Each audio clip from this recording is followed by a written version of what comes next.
es el tiempo de mi hermana Y Ivonne el tiempo Ferreira. avanza, y mientras el tiempo avanza, también avanzan las situaciones, y siempre está de protagonistas en esas malas situaciones, mi querido Sur. Dices, mi Sur, no quieren que diga profundo, no. Pero bueno, hay ese sur que además de sur es frontera, y ahora, bueno, tiene que despertar, como dice hoy el periódico hoy en su editorial, despertar de las enfermedades de las que siempre es blanco. Y por las razones que sea, ¿no? Siempre es blanco, y ahí están. Y ponen y quedan al desnudo todas esas fallas preventivas de las inmunizaciones y la velocidad a que viajan los virus ahora mucho más rápido, ¿verdad? En tiempos de la globalización, con afecciones que son prevenibles y otras más que están de retorno, con cifras que son muy preocupantes. Y en un país como el nuestro, donde nada es nada y poco importa todo, y entonces estamos siempre en política y apostando, como dice mi amigo José Luis Mendoza, cada día en cuál será el horror del día en términos de información. Entonces imagínense ustedes, si la varicela de viejos tiempos que aparece ahora multiplicándose, sobre todo en esa región sur de tantas penurias padecidas históricamente, el sarampión que lleva un escosor a más niños, lleva a muchísimos años atrás, con incidencia que escandaliza mayormente en Estados Unidos ahora, la tenemos ahí en el vecino de amplia conexión, un área con los dominicanos, que son los que comparten con nosotros la frontera, porque además de sur somos frontera, y además de frontera, somos frontera con uno de los países más pobres del hemisferio. Dime usted, del dengue ni se diga, y de las enfermedades que siempre contabilizamos en esta fecha, ni se diga. Estamos muy ocupados en un año preelectoral como para estar deteniéndonos en temas como estos, de enfermedades que son prevenibles, pero que son enfermedades que nos afectan. De la malaria, mal difundido también, que lo heredamos y nos cruza de ahí de al lado sin problema y sin ningún temor, con un mosquito bueno, es un vector en ambientes urbanos degradados. Y figúrense ustedes lo que no estaría pasando, Jesús, ahí en esa frontera. Entonces, ahí está, el déficit de expansión de las opciones de la medicina a nivel primario, con las explicaciones que lleva, las explicaciones de vulnerabilidad de una población que se ve expuesta permanentemente a todos estos temas, y con un margen de promoción de buenos hábitos y suficientes ingresos. Ahí está, República Dominicana con sus problemas, y que tiene un camino serio por recorrer de atención médica, o si no va a seguir siendo afectada seriamente por el poco acceso, señores, a una salud de calidad. Eso pasa en este país, y vuelvo, insisto, y le tomo la frase a José Luis.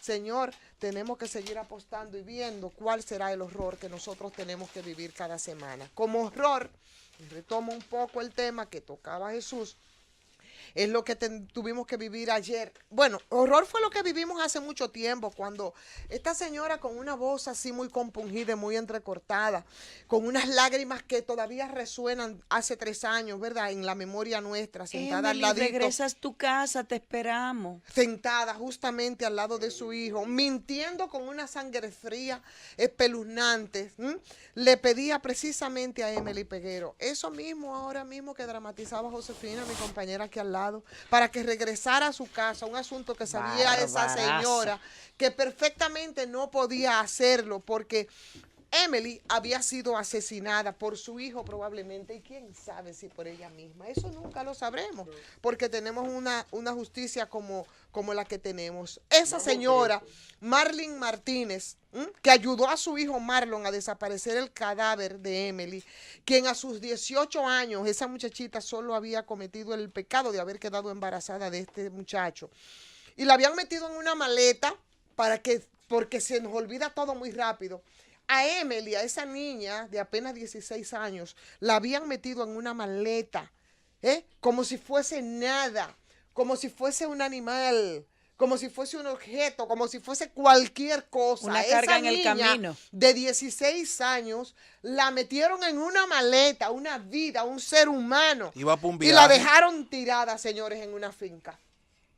A esa niña de 16 años. La dejaron tirada en una finca, y después esta señora apareció en los medios de comunicación llamándola y diciéndole que estaban preocupadas, esa farsante, esa bandida, y perdónenme, puede salir, óyeme, puede salir una corte celestial, puede sacar a esa mujer de la cárcel. Y para mí sigue siendo una criminal, porque en mi memoria sí resuena todavía las palabras de esta señora en televisión nacional, pidiéndole a Emily, a esa niña, que ya estaba metida en una maleta asesinada y que lo sabía la señora, que se entregara y que volviera. Vilmente asesinada, donde el informe médico, donde el informe de patología forense decía que más de la mitad de los huesecitos del feto no estaba en el vientre, es decir, se le había practicado la mitad del aborto cuando fue asesinada. Entonces ayer, casi 3 años después de ese crimen terrible que nos consternó a todos y que no podemos olvidar, señores, y que tuvo lugar el 23 de agosto,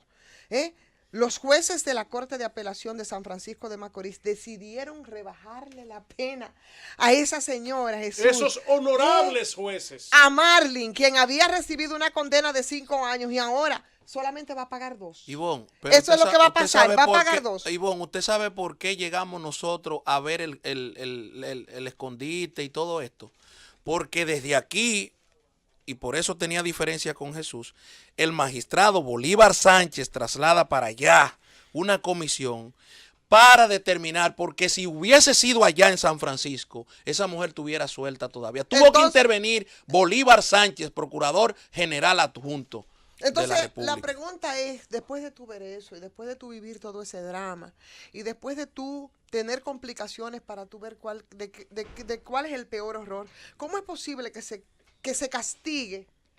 Después de eso, recordarlo y que ahora mismo esté en la memoria de mucha gente, ese drama tan terrible, que se castigue de manera tan indulgente a alguien que no mostró ni un ápice, óyeme, ni un cc de sensibilidad frente a la vida de esa niña que había sido ya asesinada, frente a un hecho tan consternador. Porque cuando esa señora estaba llamando a Emily que se entregue, no mostró ninguna sensibilidad. Entonces, pensar que Marlin va a salir en pocos días, señores, eso duele.